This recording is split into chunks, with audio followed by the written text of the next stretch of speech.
Halo partner cendekia, selamat datang di Blue Screen English. Hari ini kita akan find the mistake. Jadi kita diminta mencari bagian yang salah ya. Jadi di antara pilihan soal, di antara pilihan A, B, C, or D, ini ada yang keliru gitu ya, ada yang salah. Nah kita diminta untuk mengidentifikasi bagian yang salah ini gitu. Jadi kira-kira apa sih salahnya?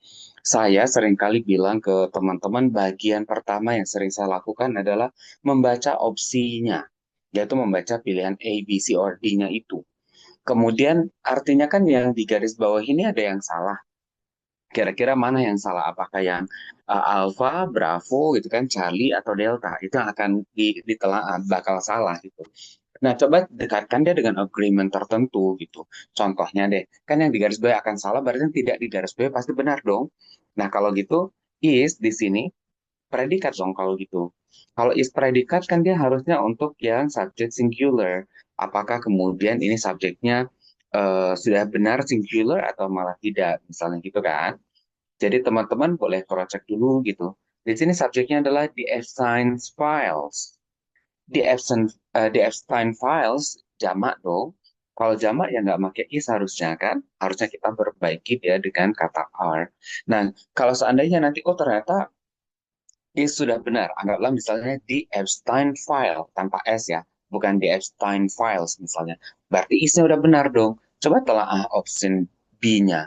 Apakah opsi A collections of documents ini ada salahnya? Kalau salah kira-kira apa yang harusnya diperbaikin gitu. Kalau enggak ya lewatin langsung cari ke yang Charlie gitu. Karena kadang kita rajin banget ya baca soalnya, kemudian kita terjemahin gitu. Di bagian ini kalau di soal TOEFL aja misalnya ada 40 soal, waktunya cuma 30 menit loh. Jadi kita dikasih waktu kurang dari 1 menit untuk satu soal.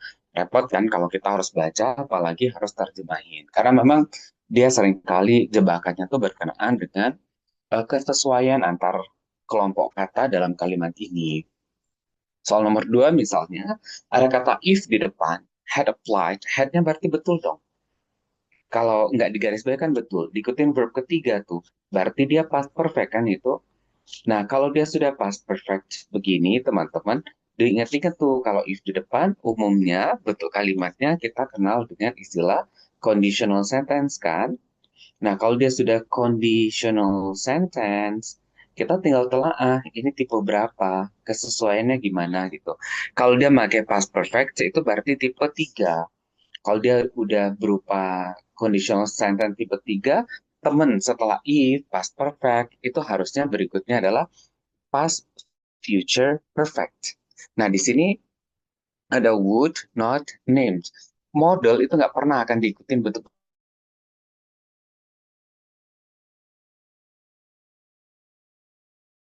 Jadi nggak akan pernah ada model will, would, can, could itu ya. Kemudian tiba-tiba dia pakai verb kedua ketiga ini. Model tidak akan diikuti itu. Gitu kan? Nah, kalau model itu akan diikutin verb ke satu aja. Kalau mau diikutin verb kedua pasti nggak ada. Kalau ketiga akan ada be dulu. Tapi nggak berlaku untuk konteks ini. Di konteks ini harusnya adalah dia diikutin past perfect, past future perfect. Past future perfect itu harusnya kita pakai would, not-nya tetap ya. Pakai have dulu, would not have, kemudian baru verb ketiganya, would have named, kayak gitu. Boleh diingat-ingat formulasinya tuh kayak gini teman-teman. Misalnya if past perfect tense, kemudian past future tense. Kita bisa aja buat kalimatnya, misalnya adalah eh, di sini, if she misalnya had studied hard, kayak gitu. Eh, Kemudian kita tambahkan di sini she would, kemudian have diikutin verb ketiga ya, would have misalnya pass the exam gitu. Atau bisa dibalik tuh kalau past future perfect-nya di depan, if-nya di tengah, baru diikutin dengan past perfect tense. Itu kalau tipe 3 ya, boleh diingat-ingat. By the way, formula lainnya masih banyak karena if-nya bisa dicoret tapi di reverse ya, verb-nya di depan.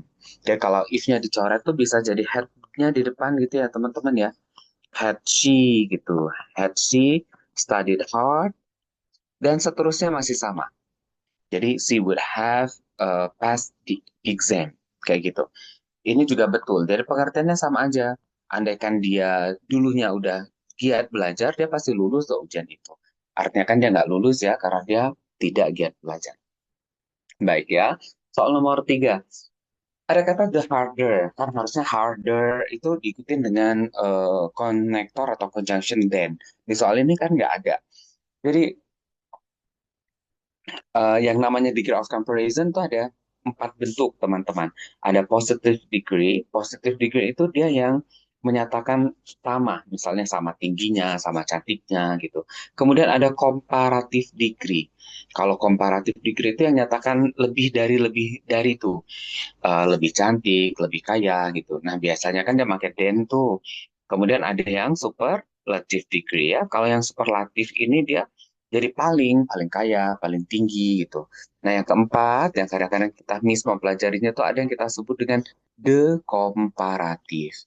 Kalau the comparative ini teman-teman lihat aja tuh. Jadi kata the diikuti dengan bentuk komparatif dan dalam satu kalimat harus ada 2 bentuk komparatifnya.